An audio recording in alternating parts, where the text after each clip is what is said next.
জনাব তারেক রহমানের স্বদেশ ঐতিহাসিক স্বদেশ প্রত্যাবর্তন উপলক্ষে আমরা যে অভ্যর্থনা কমিটি গঠন করেছি তার আহ্বায়ক এবং সদস্য সচিব জনাব রুহুল কবির রিজভী এবং মিডিয়া সেলের প্রধান জনাব পাবেল, ডক্টর পাবেল, আমরা আরও সংশ্লিষ্ট যে কয়েকজন আছে, আমরা সিকিউরিটি টিমের প্রধান সহ ব্রিগেডিয়ার সাম সহ সরেজমিনে বিমানবন্দরে যেখানে তিনি অবতরণ করবেন সেই জায়গা থেকে কিভাবে কোথায় বসবেন এবং গাড়িতে উঠবেন এবং সমস্ত রাস্তা যে দিক দিয়ে উনি এবার কেয়ার হসপিটালে যাবেন, ওখান থেকে বাসায় আসবেন এবং অন্যান্য অনুষ্ঠান আমরা যেটা করতে চাচ্ছি সেটা সময় মতো আপনাদেরকে জানাবো।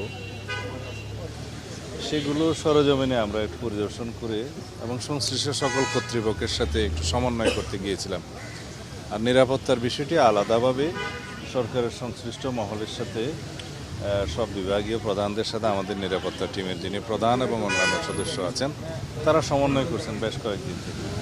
সরকারের পক্ষ থেকে আমরা বেশ সহযোগিতা পাচ্ছি এবং আমরা সারা দেশের আমাদের সমস্ত জেলা পর্যায়ে, উপজেলা পর্যায়ে, ইউনিয়ন পর্যায়ে পর্যন্ত আমাদের সকল সংগঠনের, বিএনপি সহ সকল অঙ্গ সংগঠনের সকল নেতাকর্মীকে আমরা ইনস্ট্রাকশন দিচ্ছি কিভাবে তারা 24 তারিখের রাতের মধ্যে অথবা 25 তারিখের সকালের মধ্যে তারা আমাদের প্রিয় নেতাকে স্বাগত জানাতে ঢাকায় আসবেন।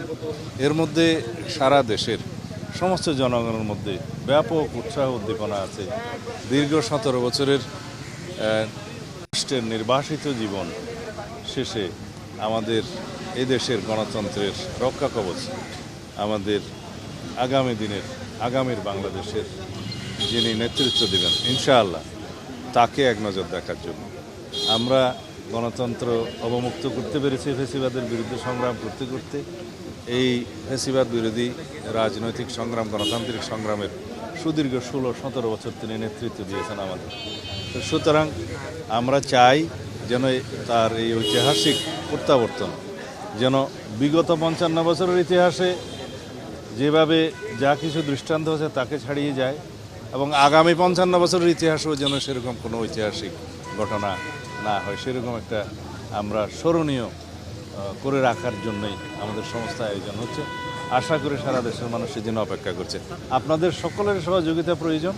আমরা সময় মতো দেশের সকল media, electronic, print media, online media সহ সকলের সাথে এবং বিদেশি মিডিয়াও যারা এখানে কর্মরত আছে, কার্যকর আছে, তাদের সকলের সাথে কথা বলব, আপনারা জানতে পারবেন। আমরা একটু নকশাগুলো চূড়ান্ত করি। কয়টা নাগাদ তুমি অবতরণ করবেন? বাংলাদেশ বিমানের যেটা নিয়মিত ফ্লাইট, যেটা কমার্শিয়াল ফ্লাইট, সেইটাতেই উনি আসছেন এবং সেটা ল্যান্ডিং টাইমটা 11:55 ঢাকা বিমানবন্দরে, 12টাই বলতে পারি আমরা। সংবর্ধনা কোথায় দেওয়া হবে? 300 ফিটে দেওয়া হবে এমন একটা নিউজ। আমরা জায়গাগুলো দেখছি, যেহেতু বাংলাদেশের জনগণ তাকে এক নজর দেখার জন্য উদ্গ্রীব হয়ে আছে, উন্মুখ হয়ে আছে এবং তার দুটো কথা শোনার জন্য উন্মুখ হয়ে আছে, সেই জন্য আমরা ব্যবস্থা করার চেষ্টা করছি কোন জায়গায় হলে সেটা ভালো হয় এবং আমরা সেটাকে অ্যাকোমোডেট করতে পারবো, জনদুর্ভোগ যাতে না হয়, সব কিছু বিবেচনায় আমরা জায়গাগুলো পরিদর্শন করছি, আপনারা জানতে পারবেন। Thank you.